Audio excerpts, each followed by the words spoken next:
పప్పు రసం సాంబార్ ఇలా ఏది చేసుకున్నా సైడ్ డిష్ అంటూ ఒకటి ఉండాల్సిందే కదా. అవే తాలింపులు ఈజీగా చిటికెలో అయిపోవాలంటే మనకు ముందుగా సిద్ధంగా ఉండాల్సింది కొబ్బరి కారపొడి గాని లేదా శనగ్గింజల కారం పొడి గాని. ఈ రోజు నేను మీకు ఒకసారి తయారు చేసి పెట్టుకుంటే నెలల కొద్దీ ఫ్రెష్ గా ఉండే కొబ్బరి కారపొడి ఎలా తయారు చేయాలో చెప్పేనా. ముందుగా 2 చిప్పల కొబ్బరిని కట్ చేసి పెట్టుకోండి. ఒక ప్యాన్ పెట్టుకొని దాంట్లో కాసింత ఆయిల్ వేసి 20 ఎండుమిరపకాయలు వేసి బాగా వేగించండి. వేగేటప్పుడు కట్ చేసి పెట్టుకున్న కొబ్బరి ముక్కలు ఉన్నాయి కదా, అవి కూడా వేసి తేమ పోయేంత వరకు వేగించాలి.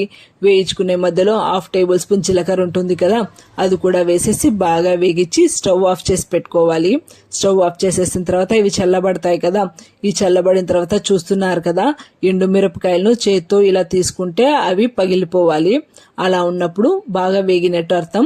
దాని తర్వాత దీన్ని మిక్సీలో వేసుకొని గ్రైండ్ చేసుకోండి.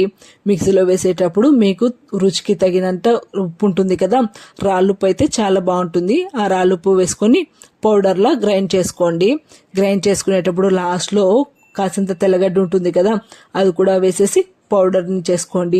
ఈ పౌడర్ని ఎయిర్టైట్ కంటైనర్లో పెట్టుకుంటే నెలల కొద్దీ ఫ్రెష్గా ఉంటుంది. వేడి వేడి అన్నంలోకి తింటే చాలా బాగుంటుంది. అలాగే తాలింపుల్లోకి కూడా వేసుకోవచ్చు. మీరు నెలలో ఒకసారి చేసి పెట్టుకుని డబ్బాలో వేసుకుంటేనా నెలంతా బాగా వాడుకోవచ్చు. అలాగే ఒకసారి మీరు కూడా ట్రై చేసి ఎలా వచ్చిందో కామెంట్లో చెప్పండి. మీకు ఈ రెసిపీ నచ్చిందా? అయితే తప్పకుండా మా ఛానల్ని సబ్స్క్రైబ్ చేసుకుని పక్క ఉన్న గంట కొడితేనా మరో మంచి వీడియోతో మీ ముందుంటాను.